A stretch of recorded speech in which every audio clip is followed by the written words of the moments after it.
Hey folks, pull up a chair and listen to a story about yours truly, Ben, 34, male. The fun-loving, easygoing guy who's always had a passion for two things, traveling and teaching. Looking back at everything, I couldn't be happier with the way my life has turned out, and it's all because of what I'm about to share with you all. See, my job as an English teacher opened up a world of opportunities for me. Literally. Teaching English gave me the chance to travel around the globe, explore new places, and experience different cultures. It was like a dream come true. And I felt so blessed to be living my two favorite things. When I turned 25, life took me on an adventure I never expected. I landed a teaching gig in Nigeria, and that's where I found the love of my life, Abiola. She was a Yoruba beauty, and from the moment we met, there was a connection that couldn't be denied. Sure, Abiola's English wasn't that great at first, but love has a funny way of breaking language barriers. With time, love, and a whole lot of grace, Abiola picked up English like a pro, and I did my best to learn some Yoruba too. We were like our own little multicultural language exchange program, and it was adorable. Now, let me tell you, marrying Abiola was no walk in the park. Her parents were strict and traditional, and they weren't too thrilled about their daughter getting hitched to a white guy. They were worried that their culture would get lost in the mix. And you know what? I understood their concerns. But I was determined to show them that my love for Abiola was real, and I wasn't about to let cultural differences stand in our way. I sat down with her parents, assured them of my commitment, and convinced them that I wasn't just some random dude passing through. It took some time, but I guess my charm and sincerity worked because they eventually gave us their blessing. Phew, talk about a relief. It was like passing a final exam with flying colors. And you know what? Our wedding was the perfect blend of cultures. Yoruba traditions mixed with some good old Western flair. We had two weddings, one back home in the States and one in Nigeria. They were celebrations to remember, and I knew right then and there that I had found my happily ever after with Abiola. We decided to honeymoon in her home country, and life was sweet for a while. Alright, so here's where the plot thickens. Abiola had always dreamed of living in the US, and you know what? I was more than happy to go along with it. After all, love is about supporting each other's dreams, right? But her parents? Yeah. They weren't exactly thrilled about the idea. They thought Abiola was just blindly following her husband and leaving everything behind. I get it. They were worried about their daughter being so far away from home. But hey, we reassured them that this was Abiola's decision and she was excited about it. You're just dragging her away from her family and her roots. I knew that this was a bad idea. Abiola, you're not leaving your home just because of this man. I tried my best to explain. No, this is Abiola's dream, and I want to make it happen for her. She's always wanted to experience life in the US, and I'll do whatever it takes to support her. I know you're scared for me, but I can assure you this is what I want. No, it's what I need. Chai, so you want to leave us here? You're tired of your culture and your country? Yes. You see, Francine, she's even talking back to us. I know everything that there is to know about Nigeria, about Africa. I'm ready to explore and take on bigger things. Don't you want that for me? But no matter what we said, they just couldn't wrap their heads around it. They blamed me for poisoning their daughter's mind as if she didn't have her own desires and dreams. It's not like that. Like Ben said, I've always wanted to live in the US, and he is making it possible for me. I love him, and we want this together. Besides, we have so many family members who are living in New York. We have such a big Nigerian community on that side also. I'll be fine. Her parents were still skeptical, and I could feel the tension between us. It was like they stopped respecting me and reverted to their dismissive and rude ways. But you know what? I wasn't going to let that bring us down. Abiola and I knew what we wanted, and we were determined to live our best life together. So we packed our bags and moved to the US, ready to start this new chapter. As the years passed, Abiola settled pretty seamlessly into Western culture. We were creating memories and building a future together. But you know what? At some point, as any daughter would, Abiola missed her parents terribly. She wished they could see that living in the US wasn't so bad, and maybe they would even consider retiring here someday. That's when she got an idea. She decided to invite her parents to stay with us for a whole month. She hoped that spending time together would show them that America had its perks, the beauty, the opportunities, and the chance to be with their daughter and her new life. Now, convincing them wasn't an easy task. They had their reservations, but Abiola persisted, sharing her love for her new home and her wish to have them in her life. She'd share pictures and videos and all these stories of her achievements and accomplishments, and finally, after much back and forth, they relented and agreed to come. Alright, so Francine and Henry finally arrived in the US, and let me tell you, they were in for a surprise. They were used to a more laid-back lifestyle back home, and the hustle and bustle of New York City life was a bit overwhelming for them. They tried to adapt, but man, did they complain about everything, from the traffic to the fast-paced lifestyle. They had something to say about it all, and I don't blame them, but it was getting a bit excessive in my opinion. They'd say things like, "Henry, this place is too noisy. I can't even hear myself think." "I know, dear, and the food is just not the same. I miss our home-cooked meals. What they feed you people here is rubbish." Despite the constant complaining, Abiola and I were determined to change their minds about America. We wanted them to see the beauty and opportunity this country had to offer. So I hatched a plan to win them over. I decided to prepare a traditional Nigerian dish, jollof rice, for them. I knew how much they valued their culture and food, so I thought this might be a way to connect with them. I was nervous as I cooked, hoping that my jollof rice would meet their expectations. Abiola assured me that it tasted lovely and she was confident they'd be pleased. When dinner time came, we all sat down to eat the food I had prepared. I was eager to see their reaction, but what happened next caught me completely off guard. As they tasted the jollof rice, both Henry and Francine began making rude comments about the food in Yoruba. This jollof rice is nothing compared to what we have back home. And the spices are all wrong. What did we expect? Letting this white man cook for us. Little did they know I had a secret. I was fluent in Yoruba. Over the years I had picked up the language from my Nigerian friends and Abiola, but I never let on that I could understand everything they were saying. I was actually planning to reveal my language skills after dinner as another gesture to get into their good graces, but as they continued to criticize the jollof rice, I felt increasingly embarrassed and hurt. Abiola tried to intervene, attempting to get them to stop, but she didn't tell them that I could understand Yoruba.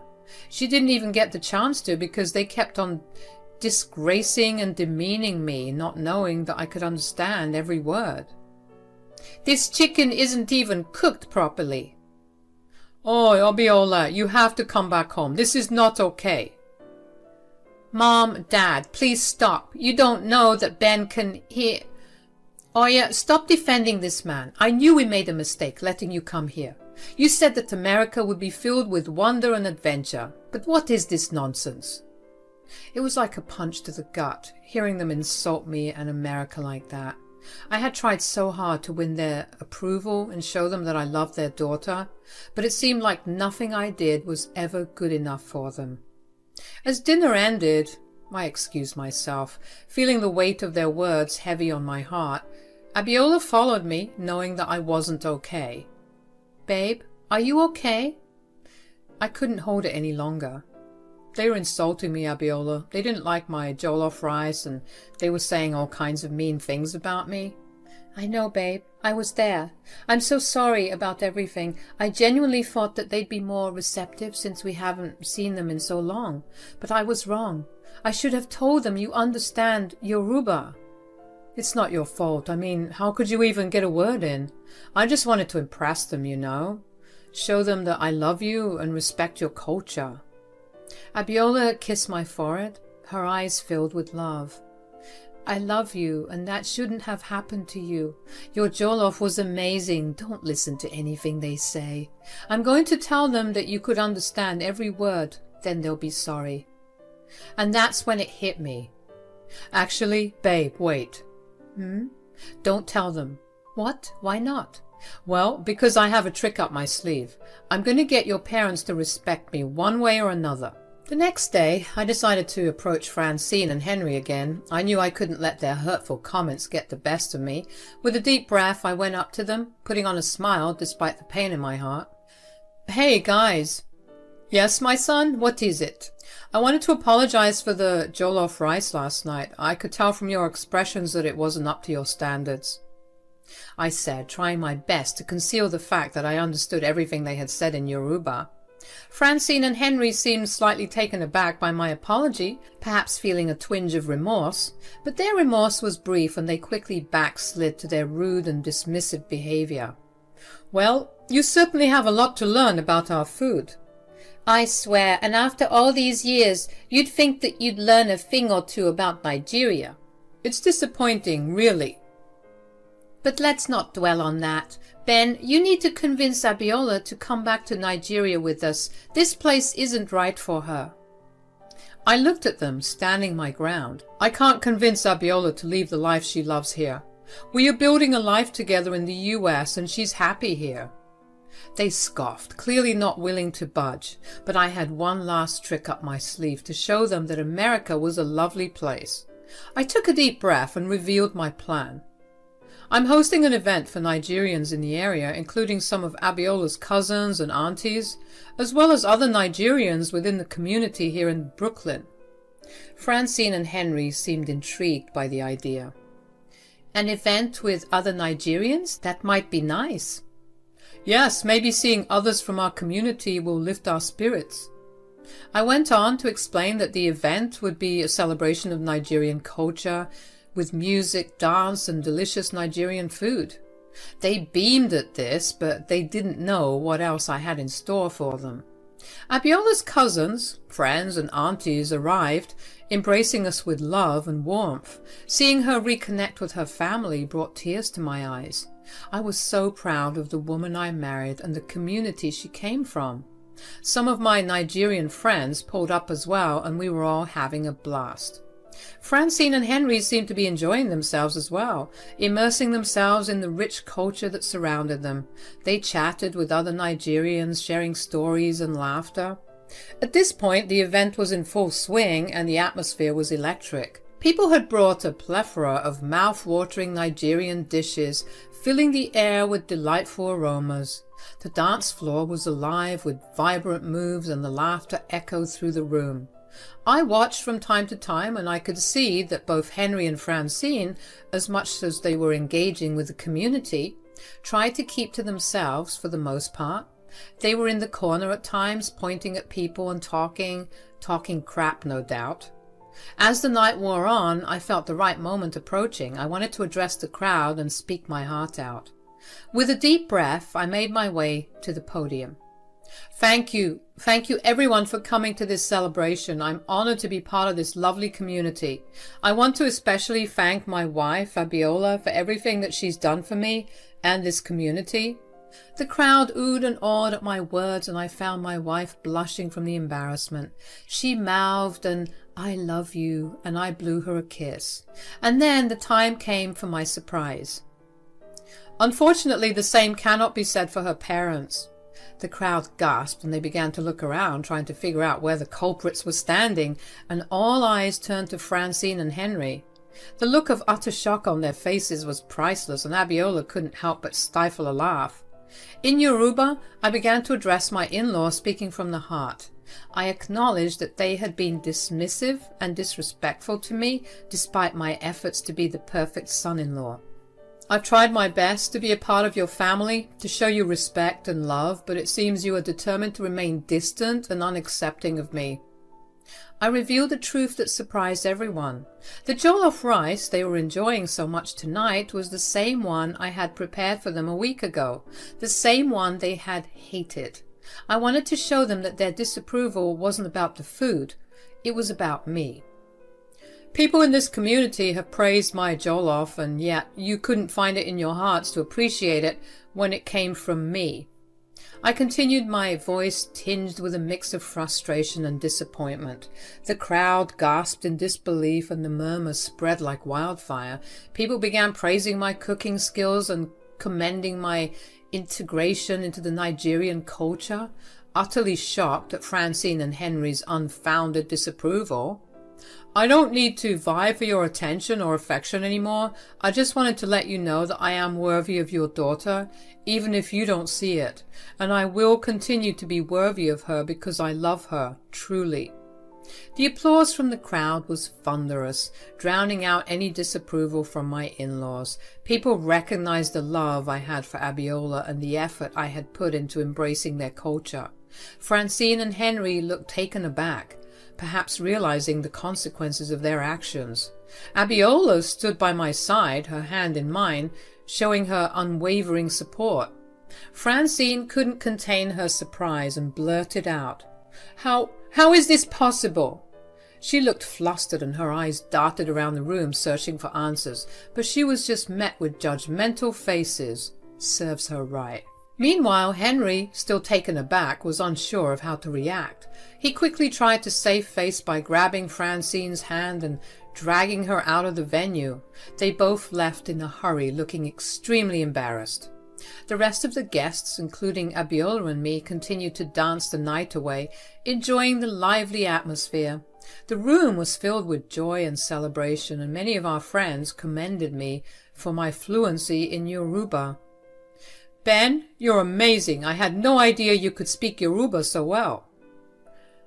"Yeah, man, that was impressive. You really surprised everyone." As the night wore on, the music and laughter filled the air, creating an unforgettable atmosphere of unity and happiness. The Nigerian community embraced me as one of their own, appreciating my efforts to learn and immerse myself in their culture. The next day, as Abiola and I arrived home from the party, we found Francine and Henry sitting in the living room. They looked a bit sheepish, as if unsure how to approach the situation. Henry was the first to speak up, his voice a bit hesitant. "Ben, we didn't know you could speak Yoruba. That was quite a surprise last night." I nodded, looking at them calmly. "I was planning to reveal it to you last week after the dinner I prepared, but after the way you insulted me, I couldn't bring myself to do it. It hurt to see how dismissive you were of me." Francine seemed taken aback, her eyes widening with surprise. "Well, you shouldn't have embarrassed us like that in front of everyone. Now everyone here thinks we're cruel." I couldn't hold back my response any longer. "You shouldn't have treated me like crap for so long. I have done my best to be a good husband to your daughter and to integrate into your culture, but you made it clear that my efforts weren't enough. So maybe it's about time that people see your true colors." Both Francine and Henry were shocked to hear such backtalk. It seemed they were not used to being confronted in this way. But they also looked more embarrassed, realizing that their behavior had consequences within the Nigerian community. You see, this community has embraced me and accepted me for who I am. They recognized the love I have for Abiola and the respect I have for their culture, and that's all that matters to me. Francine and Henry seemed at a loss for words, their pride and dismissiveness crumbling in the face of truth. It was clear that they were processing what I had said, and perhaps for the first time, reflecting on their own actions. Abiola stood by my side, showing her support. "Ben is right. He has been a wonderful husband and he loves me deeply. We have a beautiful life together and we won't let anyone belittle that. Abiola, you are not going to defend us, your parents? What behavior is this?" Abiola looked at her mother with a mix of sadness and determination. "I will always defend what's right, Mom. Even if it means going against you two. I love you both, but I won't condone disrespectful behavior, especially if you're doing it for no reason." Francine huffed and puffed, clearly upset that her actions were being questioned. "Well, we were just expressing our opinions. We didn't mean to cause any harm." "We didn't think Ben could understand us. It was a private conversation." Abiola shook her head, disappointed. Private conversation or not, it was hurtful. And it's not just about that incident, it's about how you've treated Ben over the years. Francine's stubbornness seemed to resurface and she folded her arms defiantly. I don't need to prove anything to anyone. Abiola's voice grew firmer as she responded. This is not about proving anything. It's about taking responsibility for your actions and showing respect to the people you love. If you're going to be disrespectful, then maybe it's best if you both leave, Abiola added firmly, her eyes unwavering. Francine and Henry looked totally shocked by Abiola's assertiveness. They glanced at each other, probably wondering if she was serious. But Abiola stood her ground, and her parents finally got that she meant every word she said. Still, with their pride intact, Francine and Henry got up and left the house, trying to act all dignified, but it was pretty obvious that their pride was starting to crumble under the weight of what they had done, and the consequences they were facing. As they left, Abiola let out a heavy sigh, feeling a mix of emotions in her heart. Standing up to her parents wasn't easy, but she knew it was necessary for everyone's growth. And for us as a family. We haven't really talked to them properly ever since the incident, but everybody, the Nigerian community, their friends, their family, Abiola and me, knows that they're in the wrong. Heck, even they know that they're wrong. But I'm just waiting for the day that they're willing to admit that, so that we can grow together as a big family.